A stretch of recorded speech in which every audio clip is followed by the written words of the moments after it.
Começa agora o BTcast. Teologia é nosso esporte.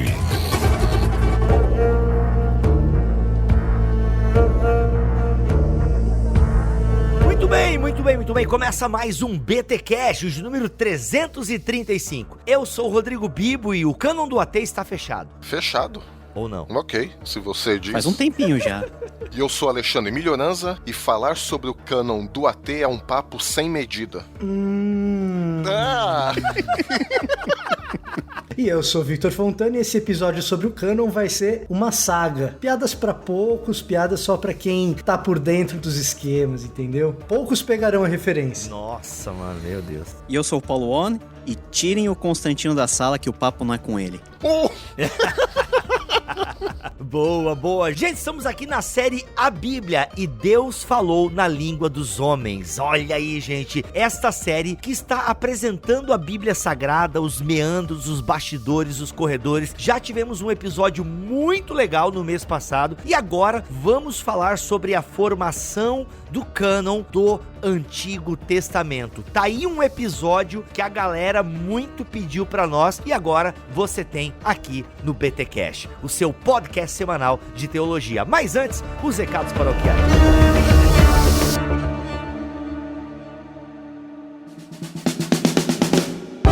As paroquiais dessa semana, uma semana muito especial, pois estamos na BT Week Podcast todo dia e também estamos fazendo 9 anos de ministério na internet, 9 anos semanalmente levando conteúdo de qualidade para os seus ouvidos, mente e coração. Entra pelos ouvidos, né? E mente e coração. Escrevemos livro também, enfim, a gente tem procurado abençoar a igreja brasileira. E olha só, 9 anos, a gente não fez um grande estardalhaço aí e tal, a gente foi meio tímido na comemoração desses 9 anos, mas eu pensei, cara, não pode passar em branco. Eu preciso abençoar mais, eu preciso propiciar a uma pessoa interessada um estudo de qualidade, porque a gente já sorteou curso de teologia, várias coleções de livros e tal. Aí agora eu descobri que nós temos aí o nosso parceiro, a Escola Convergência. Aí eu comecei a olhar lá o negócio da Escola Convergência, aí eu pensei, isso aí é massa pra sortear. E é claro que eu fui falar com ela, a Carol Bazo. Seja bem-vinda, Carol, aqui no BTcast. Obrigada, Bibo. Muito bom estar aqui de novo. Sempre legal, hein? Olha só, Carol, diz aí o que a gente vai estar sorteando para uma pessoa, um abençoado ou uma abençoada.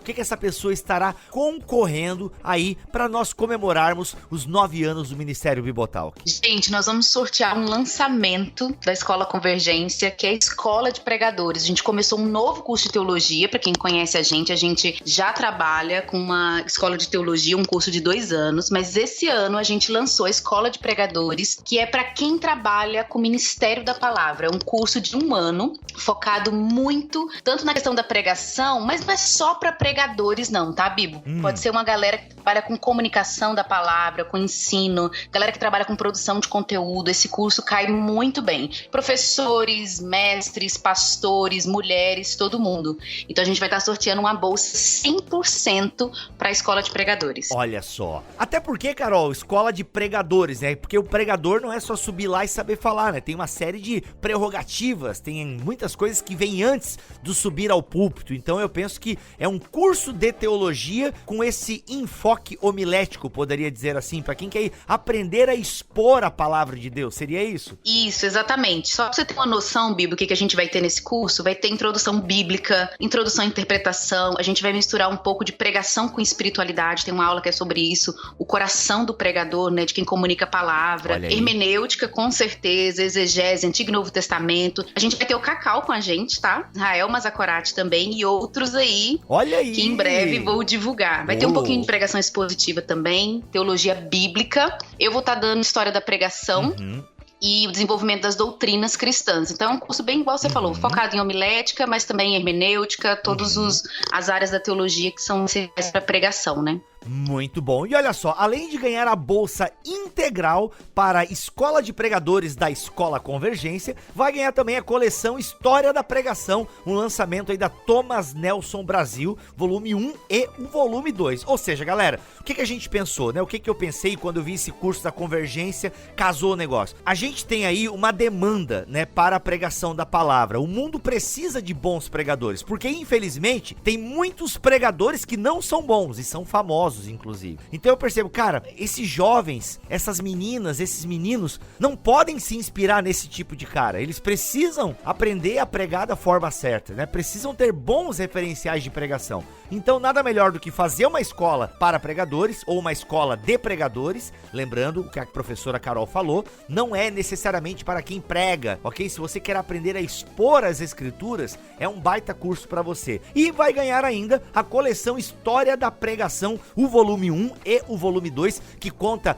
a biografia e o contexto histórico, social e teológico de grandes pregadores ao longo da história do cristianismo. Cara, uma obra sensacional que a Thomas Nelson Brasil lançou agora aqui em abril de 2020. É isso. Como é que faz para participar então, Carol, deste mega sorteio do Bibotalk, comemorando aí 9 anos de divulgação teológica na internet? Bem simples, gente. Vai lá no site da Escola Convergência, escolaconvergência.com.br. Já no início da home, você vai encontrar lá formulário para se inscrever e participar dessa promoção. Então, assim, é uma baita promoção. Ganhar o curso 100%, Bibo, não vai pagar nada mesmo. Inclusive, a gente manda a cada semestre um box com 2 livros para os alunos. Quem ganhar esse sorteio vai levar tudo junto, vai pagar por um ano. Um ano, caramba. É um super presente. E essa coleção da Thomas Nelson tá muito boa. A gente não tem no Brasil livro que fala sobre isso, história da pregação. Não tinha? Não tinha, exatamente. Agora temos. E quem ganhar já vai ser o livro aí da minha aula que eu vou estar usando na escola. Então, já ganhou aí um bom combo. Com certeza. E olha só, gente, a promoção vale do dia 21 de abril até 22 de maio, ok? 21 de abril até 22 de maio. E o resultado do vencedor ou vencedora será divulgado no BTcast no dia 26 de maio, beleza? Então corre, não deixa pra cima do laço, porque dia 22 fecha o portal e não dá mais pra participar, ok? Porque a gente precisa fazer o sorteio, fazer as apurações e tal. Então é isso. E olha só, gente, como esse curso ele é inteiramente online, você pode participar mesmo morando no Japão, na Escócia, não interessa. A única coisa é que você não vai ganhar os box que eles mandam semestralmente, e a Thomas Nelson eu tenho que ver com a Milena lá, beleza? Não sei se eles mandam para outro lugar que não seja o território nacional. Eu espero que você entenda, afinal você sabe o quanto custa mandar algo daqui para aí, ok? Eu já orcei alguns Nova York, Japão, e mano, é mais de R$200 muitas vezes, então fica um pouco pesado. Então só tem essa restrição, ok? Se você ganhar o curso, se você ganhar esse sorteio, você pode participar do curso, mas não ganhará aquilo que é de aspecto físico, ou seja, os livros. Agora, todo o conteúdo que é digitalmente entregue, você vai poder participar e aprender mais. É isso, Carol, muito obrigado mesmo à Escola Convergência por entrar com a gente nessa para comemorar os 9 anos do Bibotalk. Valeu, Bibo, é um prazer pra gente estar aqui de novo.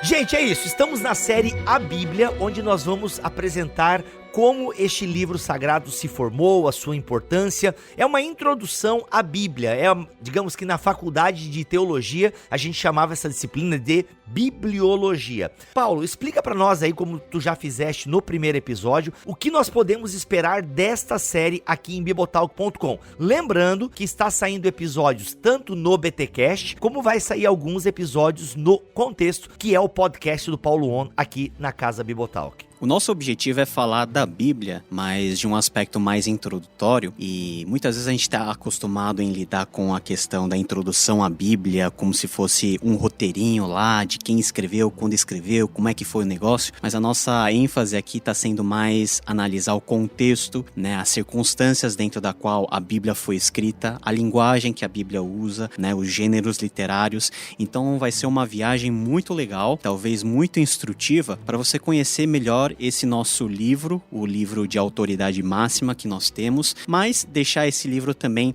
um pouquinho mais pessoal, né? Conhecer as intimidades, né? Dentro da qual esse livro tão importante foi escrito ao longo dos séculos. Olha aí.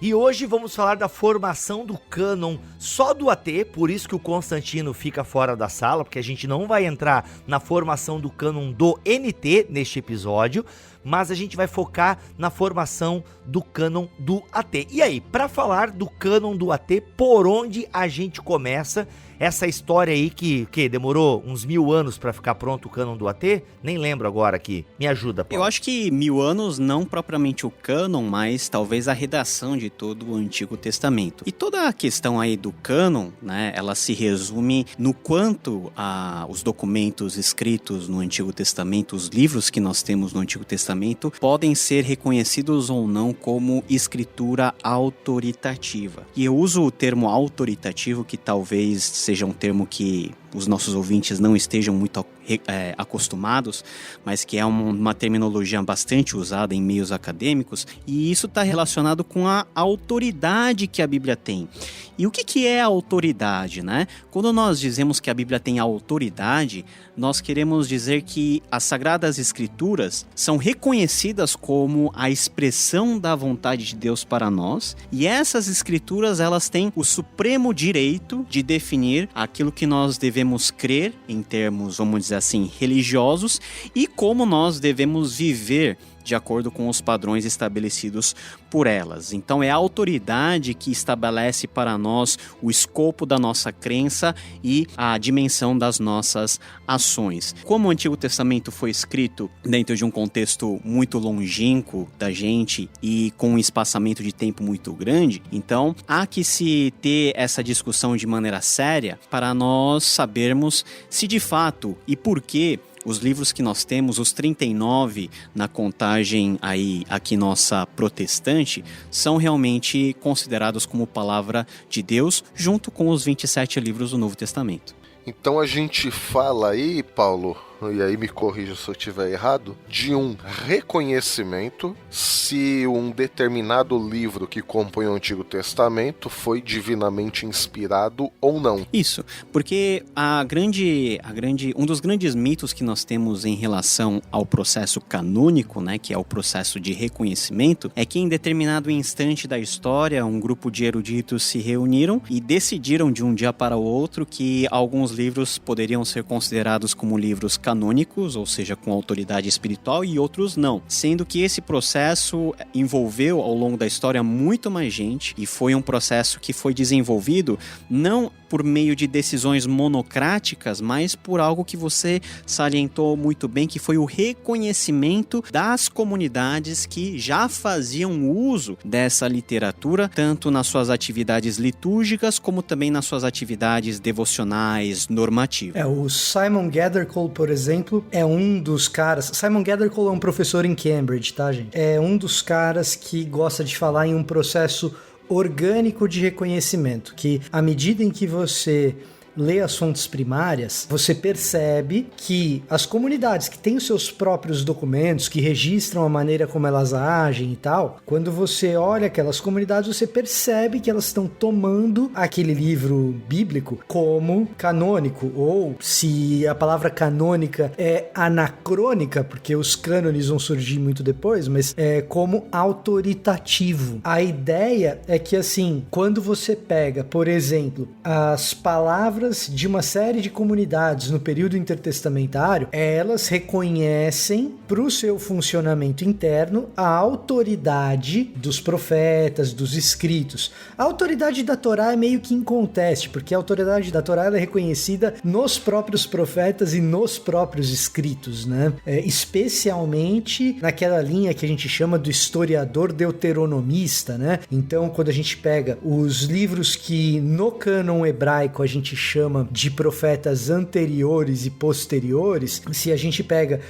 os profetas posteriores, você vai ver uma forte ênfase em assumir a Torá como autoritativa. E aí você vai ver ao longo da literatura intertestamentária, de documentos de funcionamento comunitário, que profetas e escritos também têm autoridade. Talvez o grande desafio aí, Paulo, não sei se você concorda com isso, é que nesse período intertestamentário e avançando no primeiro século nas comunidades cristãs e na boca dos apóstolos e de Jesus, às vezes a gente encontra livros do Antigo Testamento que nós tradicionalmente não consideramos canônicos, mas que resguardam alguma autoridade, como por exemplo o primeiro Enoque. Eu acho que a discussão é muito complexa, eu acho que a gente pode desenvolver até chegar lá, mas eu queria salientar que desde o tempo assim, de formação propriamente da religião judaica, né, associado a todo o processo de volta do exílio e estabelecimento da nação e da religião, sempre houve uma tentativa de se organizar e de se compilar esses documentos, né, que durante muito tempo estavam esparsos, os seus usos eram os mais variados possíveis, desde a Torá, que sempre foi considerado como o cânon máximo, até o livro dos profetas. Muitos profetas tinham acabado de escrever os seus escritos. Alguns documentos da terceira parte da Bíblia hebraica, que são os escritos, estavam sendo ainda compilados, como é o caso de Daniel, como é o caso de Esther. Só que Daniel cita Jeremias já, né? Daniel cita Jeremias, que é um profeta anterior ao seu próprio tempo, mas temos a própria discussão de quando Daniel foi escrito. Provavelmente Daniel não foi escrito no próprio tempo de vida de Daniel. Ele veio ganhar uma forma num momento mais posterior. Mas tudo isso para dizer que esses livros, dentro da comunidade dos judeus, eles tinham que ser minimamente organizados e ter uma avaliação, né, de qual livro poderia ser usado para determinadas situações e quais não. Não é que um livro que não tenha autoridade canônica seja toda ela uma fraude ou toda ela formada de informações inverídicas. Temos várias literaturas, né, principalmente daquelas que nós consideramos como apócrifas dentro do cânon protestante, que embora não sejam reconhecidas doutrinariamente como inspirados, apresentam, por exemplo, dados históricos muito relevantes que nos ajudam a compreender um período histórico que a Bíblia não nos fala, que é o período interbíblico, nos ajudam a esclarecer um pouquinho sobre a percepção teológica que os judeus tinham naquele momento pontual da história. Então, o processo canônico, ela não é simplesmente a decisão de quais livros você pode usar e o resto entra num index prohibitorum, né? Você não pode nem tocar e nem ler. É simplesmente o processo de reconhecimento que durou séculos, tanto no Antigo Testamento como também no Novo Testamento, em que a comunidade, pelo uso geral desses documentos, entra num tipo de consenso a respeito de que material deve ser considerado como uso litúrgico, espiritual, autoritativo e normativo, e aqueles que podem ser apenas consultados como literatura secundária ou como uma literatura devocional ou como literatura de apoio. Vamos por partes, para eu poder organizar minha cabeça aqui. Olha só, a gente está falando então que de alguma forma o povo de Deus foi reconhecendo esses escritos conforme os seus usos para determinados fins. Usos para determinados fins e devido à tradição também que já vinha sendo formada antes mesmo de existir um texto escrito. Sim, ok. A pergunta que eu tenho para fazer é: por que essa necessidade de separar escritos autorizados de escritos não autorizados, para usar essa nomenclatura? Por que teve essa necessidade de um dia dizer: ó, gente, aqui está os livros que nós consideramos sagrados para a nossa tradição? Pensando em Antigo Testamento. Cânon, ele já usava essa expressão, cânon, formação do cânon? Não. Cânon significa vara de medir, né? Tá aí até a piadinha do milho da entrada. A palavra cânon, na verdade, é um uso cristão. Então, no Antigo Testamento, no tempo de Jesus, não tinha a palavra canon, né? Que é uma palavra grega, mas ela é muito próxima à palavra em português caniço ou cana, né? Que no contexto mais primário do seu uso era uma vara de medir, né? Uma régua. Mas com o seu uso aplicado à igreja e dentro do contexto mais cristão, passou a ganhar a conotação de regra, padrão ou norma. O apóstolo Paulo, lá em Gálatas 6,16, vai usar a palavra cânon nesse sentido, né? Lá em Gálatas 6,16 diz: e a todos quanto andarem conforme esta regra no grego é canone, vem da palavra cânon, paz e misericórdia sobre eles e sobre o Israel de Deus. Então, sentiu-se, né? As comunidades sentiram a necessidade de normatizar esse conjunto de documentos por considerar que esses documentos tinham relação com aquilo que nós chamamos de revelação divina. Por exemplo, no caso da Torá, isso daí está evidente porque o próprio corpo da Torá, o próprio texto da Torá, vai dizer explicitamente que as leis que estão lá contidas foram reveladas por Deus a Moisés. Isso quer dizer que tudo que está fora desse escopo dos 5 livros da Torá não são revelação divina, estão à parte, né? Não podem ser considerados como documento normativo. Então essa separação é muito importante porque os judeus, eles tinham uma forma muito característica de praticar a sua religião que era extremamente diferente, por exemplo, dos povos que os cercavam. Então até para guardar esse tipo de identidade dos judeus, identidade desse relacionamento pactual que Yahweh tinha com o seu povo, a lei se transformou em algo que nós poderíamos comparar com uma cerquinha ou com uma salvaguarda. Então, esse é o terreno onde a lei está posta, onde as cláusulas da aliança estão estabelecidas, e é nessa autoridade que o povo de Israel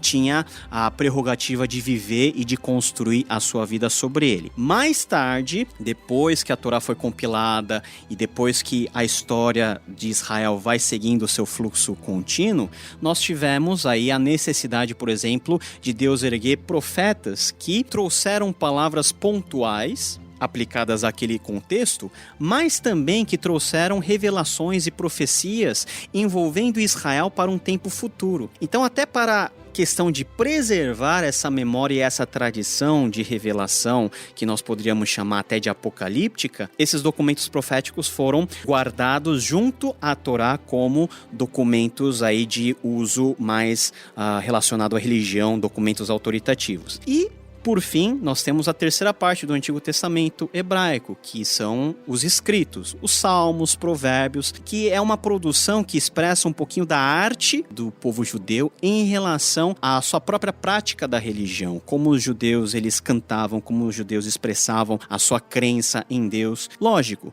todos esses documentos foram inspirados por Deus, mas particularmente essa terceira parte é uma parte mais recente, né? É uma parte mais nova e que foi aceito como um documento autoritativo por causa do seu uso dentro dos contextos específicos de culto, de instrução de sabedoria e etc. Uau. E você citou aí a questão da apocalíptica, Paulo. É interessante notar também que existe uma teoria também, até respondendo também a questão do Bibo, porque houve a necessidade de se estabelecer um cânon. E, segundo uma teoria, o período interbíblico explica bem isso. Para maiores detalhes, voltem no famoso episódio Período Interbíblico. Mas o fato é que, só retomando um pouquinho, havia um conflito entre as comunidades de Qumran que fugiram para o deserto. Por quê? Porque elas achavam que o sacerdócio em Jerusalém tinha se corrompido, estavam querendo transformar Jerusalém numa nova Atenas, toda aquela história que a gente já contou no episódio 96. E aí, o que aconteceu? Houve decisões para se fixar esses livros inspirados, justamente por causa desse movimento apocalíptico, porque as comunidades de Qumran estavam em conflito direto com o sacerdócio de Jerusalém. E a comunidade de Qumran se cria como a comunidade do fim dos dias. Uma comunidade apocalíptica, até no sentido que eles tinham a única revelação correta de Deus, né, Apocalipse, e estava arrumando para os fins dos dias e eles eram a única comunidade correta. E por quê? Porque a comunidade de Qumran, a gente também falou sobre isso no episódio sobre Qumran especificamente, eles tinham vários conjuntos de literatura. Conjunto de literatura onde eles copiaram escritos bíblicos, ou seja, os livros da Bíblia.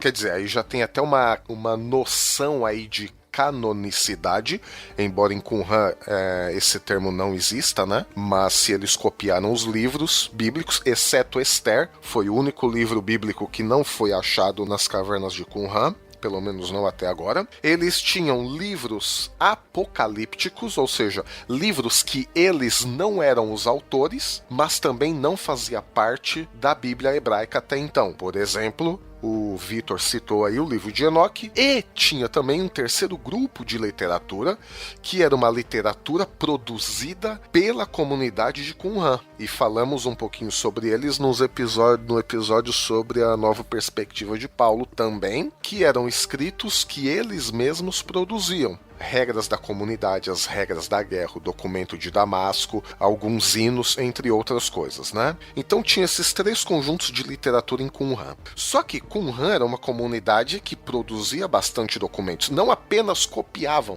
mas eles produziam. Ora, havia um conflito entre o sacerdócio de Jerusalém e as comunidades de Qumran, que se sentia ameaçada pelos sacerdotes de Jerusalém, né? Então, uma das teorias sobre o porquê criar rapidamente um cânon é para deixar de fora da literatura hebraica as regras da comunidade de Qumran. Por exemplo, o rolo da guerra, porque eles citam bastante, né, os livros bíblicos também. Rolo da guerra, as regras da comunidade, os hinos de Qumran são praticamente salmos. Então, nessa rixa entre Jerusalém e as comunidades sectárias de Qumran, começou-se a pensar na possibilidade de um cânon. Atenção, o cânon não foi formado nessa época, mas começou-se a pensar na possibilidade de um cânon ali entre os anos de 150 a.C. até 50 depois de Cristo. Porque, segundo esta teoria, eles não queriam que os escritos da comunidade de Qumran tivessem a menor possibilidade de fazer parte dos escritos que eles mesmos já tinham, já havia uma tradição, já havia um texto escrito. Por quê? Porque já um pouco tempo antes, a gente está falando aí 150 a.C. até 50 depois de Cristo, só que em 190 antes de Cristo, Ben Sirach, eu não sei nem como é que fala o nome dele, o Jesus, né, filho do Sirach, ele já cita em 190 a.C. os profetas Isaías, Jeremias, Ezequiel, e ele cita que os 12 profetas menores já estavam organizados em um único volume. 190 a.C. Surge toda essa treta entre Jerusalém e Qumran. Ora, se já tinha essa tradição de Isaías, Jeremias, Ezequiel, mais os 12 profetas num volume único em 190, por que nós vamos correr o risco de um dia a tradição de Qumran, tudo aquilo que eles escrevem lá entre eles, entre também aqui no conjunto dos nossos profetas? Então, começou-se a pensar, a se refletir sobre a possibilidade da formação de um cânon. Eu acho que a gente precisa lembrar também que um pouquinho antes disso, embora não houvesse uma polêmica ou não houvesse uma necessidade de se fechar algo, quando foi produzida a Septuaginta, quando a Septuaginta foi encomendada e então traduzida, era necessário que se escolhesse quais livros entrariam naquele documento, que era o documento que resumia basicamente a cultura, a fé, os instrumentos políticos de Israel. Claro que, como a Septuaginta é um documento mais antigo que a comunidade de Qumran, você não vai ter esse debate a respeito desses manuscritos que são regras de comunidade que aparecem nas comunidades ali do Mar Morto, né? Ou na comunidade do Mar Morto, se for uma só, que a gente também não tem certeza absoluta sobre isso. Mas, assim, o que acontece já parecia haver um razoável consenso quando Qumran entra na jogada de que os documentos autoritativos são aqueles que estão na Septuaginta que mais ou menos reproduzem aquilo que nós temos no nosso Antigo Testamento cristão. Claro, aí tem uma discussão a respeito de se entram os apócrifos que os católicos assumem ou não, que ainda é uma discussão extra. né? Mas mais ou menos... Aliás, rende um podcast extra, né? Sobre os apócrifos. Talvez. Não vai dar pra gente entrar aqui, talvez. Poxa, você não falou deuterocanônico. Ou deuterocanônicos, pode ser. Tem os pseudepígrafes, enfim, por aí vai, né? Não, eu acho que essa discussão é legal, porque a Septuaginta, tal como nós conhecemos, e um disclaimer, né? Quando nós falamos de Septuaginta, no sentido mais técnico, não é um texto, tá? A Septuaginta é uma tradição textual, que ela ganha o nome de Septuaginta nas nossas edições mais críticas, mas que é uma tradição, vamos assim, documental e literária formada por vários tipos de tradição escritas mais ou menos na mesma época, provavelmente segundo século antes de Cristo, e pelo correr, né, e pela tradução feita pelos livros que contêm a Septuaginta, nós podemos ter a razoável certeza de que esses livros, naquele período interbíblico, já eram aceitos como livros de autoridade dentro das comunidades judaicas. Lógico, nós temos aí os apócrifos dentro, mas a presença dos apócrifos, por um lado, e essa é uma provocação que eu gostaria de fazer para vocês, ela nos ajuda a entender como que o judaísmo andava naquele tempo. Como que era o judaísmo do segundo século antes de Cristo, num período onde a Bíblia não registra nenhuma linha sequer sobre o que se falava, o que se cria a respeito do Antigo Testamento. Era um momento onde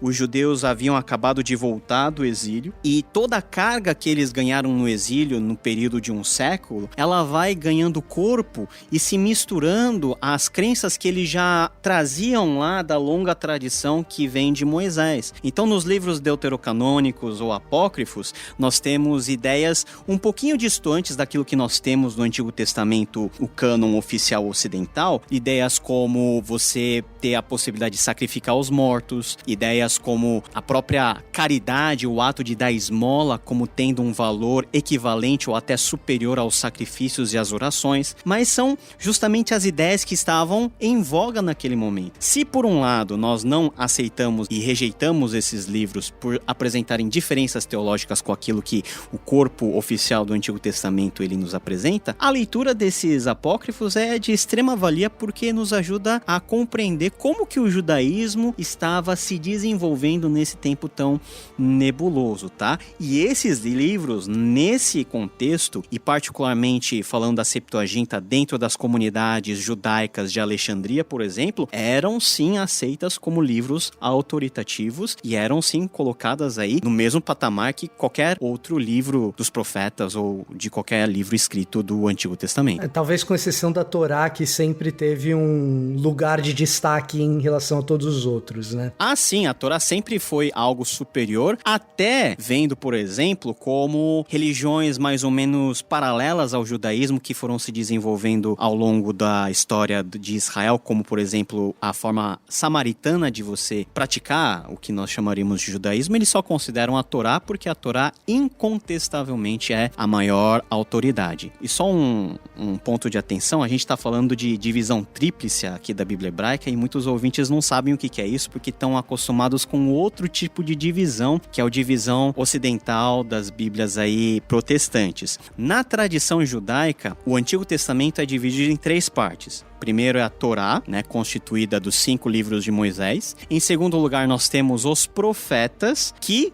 vão desde Josué até o livro de Crônicas. E em terceiro lugar nós temos os escritos, que inclui aí Salmos, Provérbios, Eclesiastes, Lamentações, o livro de Esther, o livro de Daniel. Então é uma diferença um pouquinho diferente daquilo que a gente está acostumado. Olha, Paulo, uma das coisas que eu resolvo isso pra mim, sabe? E digo isso pros meus alunos geralmente é o seguinte: a Revolução Macabeia, que acontece no período intertestamentário e que é uma das chaves pra gente entender a cabeça do judeu da época de Jesus, e é uma das chaves para entender estes livros que são para uns deuterocanônicos, para outros livros apócrifos. A Revolução Macabeia, ela introduz nas práticas e nas expectativas judaicas uma série de inovações. E aí eu gosto da palavra inovação porque ela não é necessariamente negativa, né? Mas ela introduz uma série de inovações. A mais perceptível para quem lê só o Novo Testamento é aquela sensação de um Messias guerreiro, de um Messias beligerante. Político. Eu não diria nem político, eu diria militar, né? Militar. Essa ênfase no Messias militar, por exemplo, é um desenvolvimento extremamente ligado à Revolução Macabeia, que está no livro de 1ª e de 2ª Macabeus, que a gente lê com mais detalhes no livro de 1ª e 2ª Macabeus. Ali também a gente encontra uma espécie de desvio de dinastias. O que eu quero dizer com desvio de dinastias? Quando a gente chega no Novo Testamento, incauto e desavisado, e a gente lê todas as referências ao reinado davídico e todas as referências de Jesus como sendo alguém da tribo de Judá, a gente fala, olha só, as profecias diziam que o Messias viria da tribo de Judá, que seria da raiz de Davi. Jesus cumpre essas profecias sendo descendente de Davi, dessa genealogia e tal. E aí a gente tá em paz com isso, porque a gente pega o Antigo Testamento, pega o Novo Testamento, bate uma coisa na outra, você fala, pô, beleza, isso tá tranquilo. Só que tem um detalhe, por causa da Revolução Macabeia, e o que é a Revolução Macabeia? Vamos explicar isso rapidamente, assim, só pra pegar um pontinho que é importante isso pra nossa discussão de cano. Martela rapidinho essa daí, vai lá. Martela rapidinho essa daí. Vamos lá. Seguinte, você tem os judeus que voltaram da Babilônia, aí você tem Esdras, Neemias, constroem templo, constroem muralha, etc, blá blá blá blá, tudo isso debaixo do domínio persa, certo? E aí, depois que do domínio persa, Alexandre da Macedônia domina toda aquela região. Alexandre da Macedônia vem, grande império macedônico com os valores da cultura grega. Então, o Império Macedônico, mais do ponto de vista cultural, é cultura grega. Você pode pensar aí, falando largamente, sem muita precisão, no Império Grego. Não é um Império Grego, mas mais ou menos por aí. E aí, depois de Alexandre, você tem uma disputa por poder. E a galerinha que é herdeira do Império de Alexandre, que cuida da região da Palestina, são os Seleucidas. Os Seleucidas, eles tentam fazer com que o judaísmo naquela região seja cada vez mais próximo da cultura grega. E eles são seguidores mais radicais da Torá e resistem a essa cultura helenizante. E aí você vai ter discussões importantes. Podemos participar dos Jogos Olímpicos? Ou não podemos participar dos Jogos, por exemplo? A gente vai se deixar corromper pela cultura ou não? E fica uma tensão de partidos políticos ali. Vamos ser mais helênicos, não vamos ser mais helênicos? Até que num ponto de grande tensão dessa história, os Seleucidas decidem proibir a leitura da Torá. E essa é a gota d'água para o pessoal mais radical que acredita num judaísmo roots sem a influência dos helênicos. Isso gera uma revolta, uma revolução. E essa revolução é a Revolução Macabeia, que dá certo durante um período de tempo, eles vencem os Seleucidas, Jerusalém passa a ser independente durante 80 anos, e a dinastia real que surge nesse período de 80 anos é a dinastia Hasmoneia. Debaixo dessa dinastia Hasmoneia, várias distorções a respeito do que é a Torá e como ela deveria ser interpretada surgem. E entre essas distorções, essas práticas esquisitas que a gente vê nos deuterocanônicos, que a gente vê nos apócrifos, que o Paulo citou agora há pouco. Mas não apenas isso, a existência de uma dinastia extra, que não é davídica, que não é da raiz de Judá. De certa forma, o Novo Testamento derruba um pouco dessas crenças Hasmoneias quando aponta para Jesus como sendo da dinastia original. E um cara que tem o poder religioso, militar e político. Isso era uma heresia.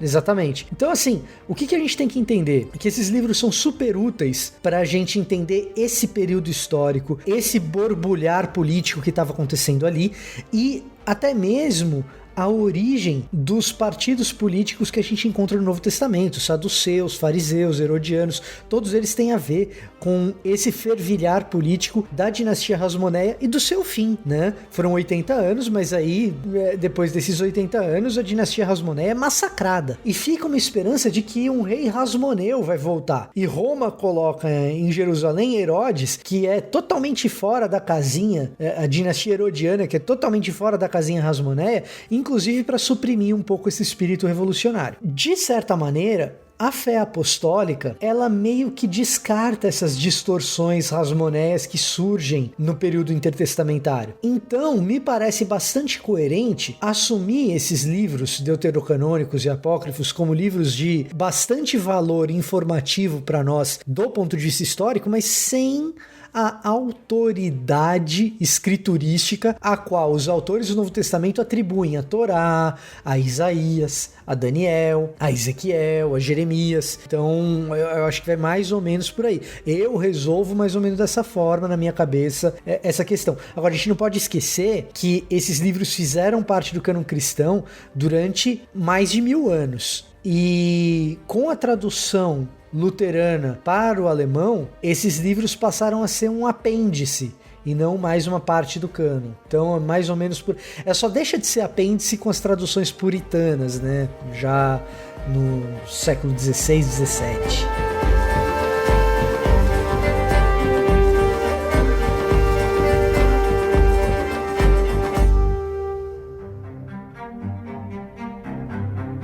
Tá, vamos voltar um pouquinho, Vitor. Tu falou na questão da autoridade ali, né? Antes mesmo dos autores do Novo Testamento reconhecerem a autoridade, né, de escritos do Antigo Testamento, se eu me lembro bem, a própria comunidade judaica, de alguma forma, ela formou o cânon, né? Meio que a comunidade cristã, ela vai aceitando os livros que os judeus tinham colocados como escritos autoritativos e tal, e por aí vai. Eu queria entender um pouco, Paulo e galera da mesa aí, como é que vai acontecendo esse processo da formação do cânon do ateu. Até o Paulo já falou um pouco antes, mas quais são as evidências internas, externas, textuais e tal? Como que assim, tá, gente? Qual é o critério que a gente usa aqui pra dizer, não, esse livro aqui não, esse aqui fica de fora, esse aqui tem autoridade, esse aqui não? Eu acho que a gente não falou sobre isso ainda, né, de maneira mais didática. Ou já falou e eu fiquei marcando toco aqui? Não, a gente não falou. E dentro de todo esse cenário histórico que o Vitor, ele nos explicou de maneira bem sintética, é que nós temos todo o processo de formação do cânon do Antigo Testamento. E esse processo, às vezes a gente tem uma visão anacrônica da realidade, na verdade, a gente pensa que os crentes do Antigo Testamento, eles andavam com uma Bíblia debaixo do sovaco, o Antigo Testamento, né, que é a forma de livro e tal. Não. A tradição naquela época era literária, mas era muito mais oral. E havia, né, de acordo com os estudiosos, algo que nós chamamos de consciência canônica, ou seja, o povo de Israel, né, a comunidade judaica sabia, né, pela tradição e pelo uso, quais documentos eles regiam de forma autoritativa, de forma espiritual e de forma normativa a vida cotidiana da religião e também da sociedade de Israel. Uma das coisas que eu aprendi no seminário, né, quando eu entrei, diz respeito, por exemplo, a um concílio de notáveis judeus, né, que aconteceu no ano de 90 depois de Cristo, que é o famoso Concílio de Jamnia. Vocês já ouviram falar dele? Yeb. Sim. Alguns dizem que é até um mito, né? Isso, né? A gente não tem muito certo se isso realmente aconteceu, mas pelas evidências que nós temos, né, da tradição, esse concílio, na verdade, não se reuniu para determinar quais livros seriam ou não canônicos. Ele só se reuniu em torno da discussão de alguns livros que já eram considerados canônicos, mas relacionados a como que esses livros deveriam ser usados. Por exemplo, o livro de Cantares. Como que a gente usa o livro de Cantares? Uma linguagem tão distoante da Torá, por exemplo, dos profetas, uma linguagem que fala sobre um tema tão distoante também, que é o amor entre um homem e uma mulher, uma linguagem tão característica, como que a gente usa isso daí, tá? Mas não foi, pelas evidências que nós temos, um concílio que definiu, como, por exemplo, o concílio de Nicéia, no mito da formação do cânon do Novo Testamento, que o Constantino foi lá e emitiu uma ordem para cravar os 27. E isso também provavelmente não aconteceu no Antigo Testamento. Como que a gente sabe? Infelizmente, o Antigo Testamento não traz a lista canônica de si mesmo, né? O índice que você tem na Bíblia não é inspirado e nem tão pouco canônico, ele não faz parte do corpo do texto. Então, nós temos aí evidências externas, né, de documentos secundários à Bíblia que citam nominalmente esses livros e até o número desses livros e nos ajudam a perceber que já a partir do 2º século para o 1º século antes de Cristo, os livros do Antigo Testamento, tal como nós conhecemos, os 39, com exceção dos apócrifos, eram exatamente esses que eram considerados como literatura inspirada. Por exemplo, o próprio livro apócrifo de 2ª Esdras, no capítulo 14, versículo 44 a 48, vai dizer o seguinte: torne público os 24 livros que você escreveu primeiro e deixe o digno e o indigno lê-los. Ora, que 24 livros são esses? São exatamente os 39 do Antigo Testamento na nossa contagem aqui protestante. É que dentro da Bíblia hebraica, alguns livros aparecem juntos. Por exemplo, Esdras e Neemias formam um livro, Ruth fica junto com Juízes, Lamentações aparece junto com Jeremias, mas a rigor, esses 24 livros são todos os 39 livros que nós temos aí no ordenamento canônico dentro das nossas Bíblias. E esse documento de 2ª Esdras foi escrito num tempo bem posterior. Fim do 1º século, não? Isso, 100 depois de Cristo. Mas já há um entendimento entre os judeus que são esses e que está fechado. Documentos um pouquinho mais para frente, né? Por exemplo, no Talmud, o documento chamado Baba Batra, né? Ele vai dizer o seguinte: nossos pais ensinaram. A ordem dos profetas é Josué, Juízes, Samuel, Rei, Jeremias, Ezequiel, Isaías e os 12 profetas menores. E a ordem dos escritos é Ruth, Salmos, Jó, Profetas, Eclesiastes, Cântico dos Cânticos, Lamentações, Daniel, Rolo de Ester, Esdras e Crônicas. Então você vê que já há um reconhecimento da própria tradição, embora posterior, mas uma tradição que reflete aquilo que já os judeus criam anteriormente e que, com o passar das gerações, foi sendo transmitido. O Flávio Josefo, né, no 1º século depois de Cristo, vai deixar aí nos seus documentos a contagem dos livros, né, e uma série de outros documentos vão nos mostrar essa variedade aí de evidências. Aliás, o próprio Novo Testamento também vai confirmar mais ou menos a contagem aí do número e do conteúdo da Bíblia hebraica por apresentar ele próprio a tal da divisão tripartite, né? Lá em Lucas 24:44, temos aí apresentado que importava que se cumprisse tudo que de mim está escrito aonde? Na lei de Moisés, nos profetas e nos salmos. Quando Jesus fala salmos, Jesus está aplicando uma figura de linguagem chamada sinédoque, que é a parte pelo todo. Então, os salmos, o saltério é o livro maior da terceira parte do cânon judaico, que são os escritos. Então, ele representa a totalidade dos livros aí dos escritos. Então, nós já temos aí estabelecido, já na época de Jesus, olha só, na época que Lucas escreve, saindo da própria boca de Jesus, o conteúdo, a divisão e, por consequência, o número de livros e o conteúdo desses livros aí como documentos reconhecidamente autoritários do Antigo Testamento. Fora toda a evidência que o Melhoranz apresentou dos manuscritos do Mar Morto. E também tinha aquela questão, né, do critério rabínico, né? Que alguns dizem, né? O livro que suja as mãos, né? Esse livro suja ou não suja as mãos, né? E é o contrário, né, Paulo? O raciocínio é o contrário, né? A gente pensar o livro que suja as mãos, não, então o livro impuro. Não, isso. Se o livro sujou as mãos, nós precisamos lavar nossas mãos de tanto que o livro é santo. E a discussão que vai nascer, de acordo com relatos e com a tradição, lá no concílio de Jamnia, no ano 90 depois de Cristo. Então a ideia dessa divisão tripartite da Bíblia hebraica nos ajuda a perceber como provavelmente o processo canônico ocorreu na Bíblia hebraica.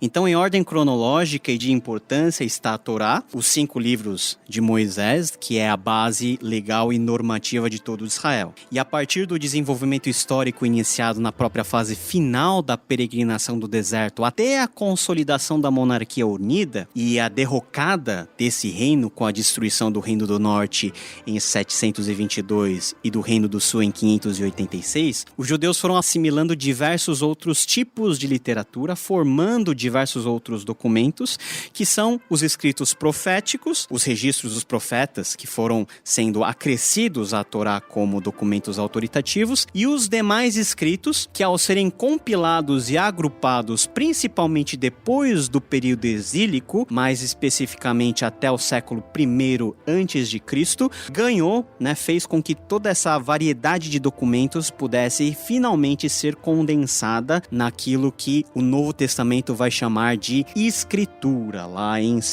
Timóteo 3,16. Então é basicamente esse o processo canônico que nós tivemos no Antigo Testamento.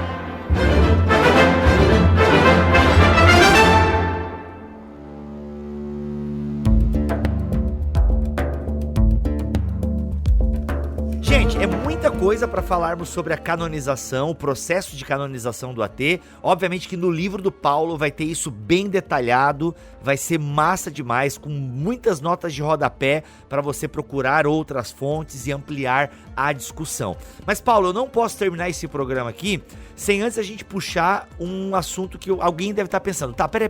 Vocês estão falando da formação do cânon, tá? Que a gente meio que recebe isso de outras pessoas, mas no próprio cristianismo existem listas diferentes do Antigo Testamento. Pra gente citar aqui, por exemplo, o protestantismo, ele adota 39 livros no Antigo Testamento. Se eu não me engano, na Bíblia Católica terão outros, 7 livros, se não me falha a memória. São 73, né? Não, peraí, só o Antigo Testamento, não é 73 livros? Ah, pardon. Não, só o Antigo. São 39 e eles têm mais 7, eu não lembro agora. Se alguém lembrar, me avisa aí. Porque os católicos, eles têm aquilo que nós chamamos de apócrifos, os católicos chamam, na verdade, de deuterocanônicos. Então, eles aceitam alguns livros a mais nesse Antigo Testamento, como 1º e 2º Macabeus, Tobias, um capítulo de Daniel, aceitam mais um Salmo. Eles têm uma contagem... Oração de Manassés. Tem alguns outros livros. E nós chamamos alguns livros nem de apócrifos, mas chamamos de pseudepígrafes. São falsos escritos e tal, uma outra nomenclatura. Que aí, a esses livros, os católicos talvez chamem de apócrifos e por aí vai. Tem algumas nomenclaturas aí, como livros, canonizados, apócrifos, deuterocanônicos, pseudepígrafes e por aí vai. Por que a gente tem essa diferença? Falando só de Antigo Testamento. Para ficar somente aqui em duas, aqui no off-top que vocês citaram que os ortodoxos têm outra lista do Antigo Testamento. E aí, como é que é? Por que tem essa bagunça, digamos assim? Na verdade, a lista canônica do catolicismo romano, ela vem diretamente primeiramente da Septuaginta, que contém todos esses livros apócrifos, e também da versão de Jerônimo, a Vulgata Latina. Depois do 4º século, na virada do 5º século, a igreja deixou de usar a língua grega como língua oficial e adotou o latim, e a partir da tradução Jerônimo, que continham esses livros, passou-se a adotar, e a igreja não retirou esses livros apócrifos. E em sucessivos concílios, a igreja reafirmou o reconhecimento desses apócrifos, que dentro da tradição católica são chamados de deuterocanônicos, ou seja, livros aí de segunda canonicidade ou de canonicidade secundária. Então, nos concílios de Hipona, 393, Cartago, 397 e 419, Florença, 1442, e finalmente foi sacramentado aí a inclusão, na verdade a manutenção desses livros no concílio de Trento, 1546, que é o famoso concílio aí da Contra-Reforma, tá? Esses documentos, eles permanecem por vias mais de tradição,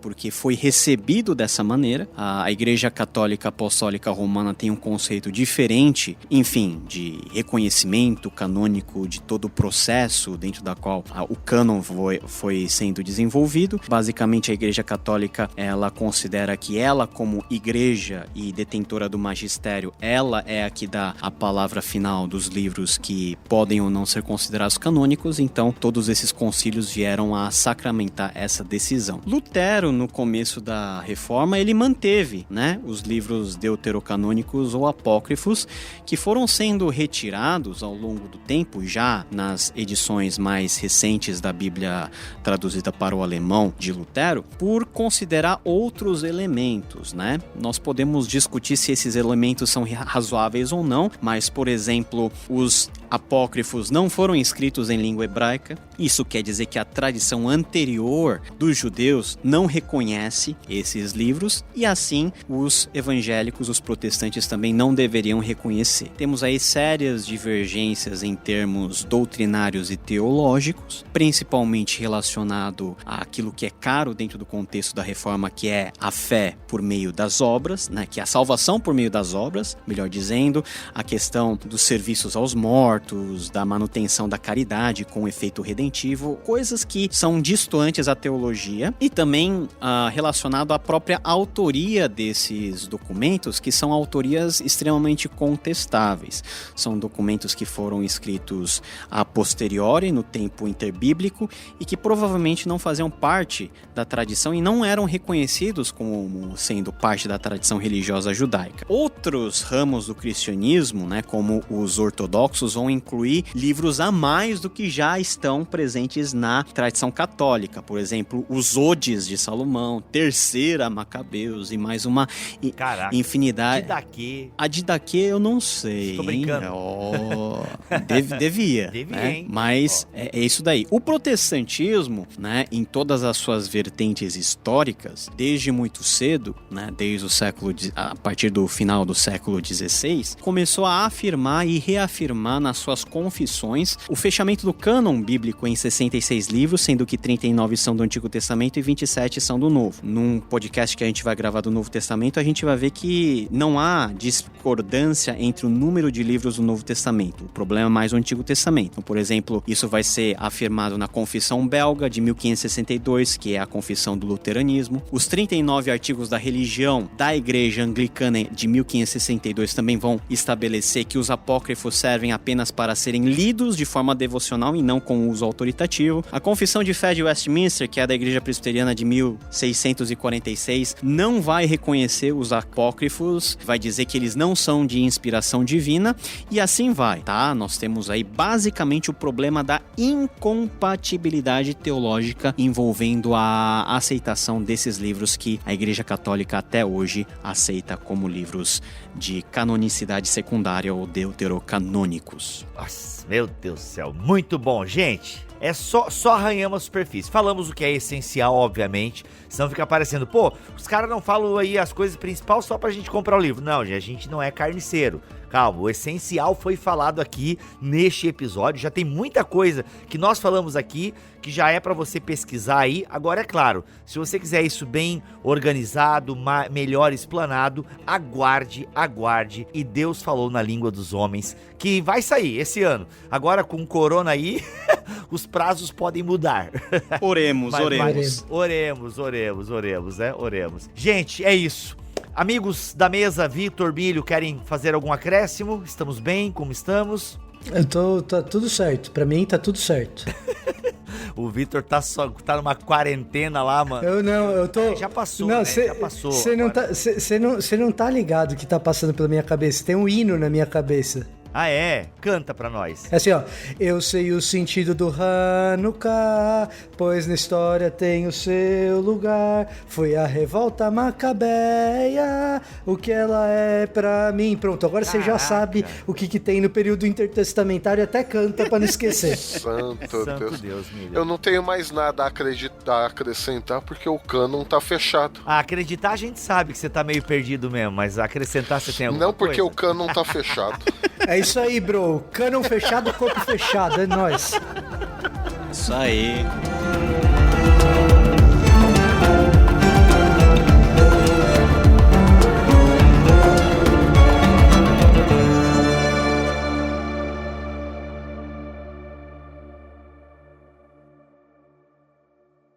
Só esclarecendo, gente, Cânon e Saga são os dois cavaleiros que são Cavaleiro de Gêmeos no Cavaleiro do Zodíaco. Nossa, mano. Mas tem que colocar esse áudio no episódio, hein? Como disclaimer. Não, vai estar no final. Bota aí Se você que tá ouvindo agora, parabéns. Você ouve até o final o podcast, você pegou aí a entrada do Vitor. Este podcast foi editado por Tuller Bibotalk Produções.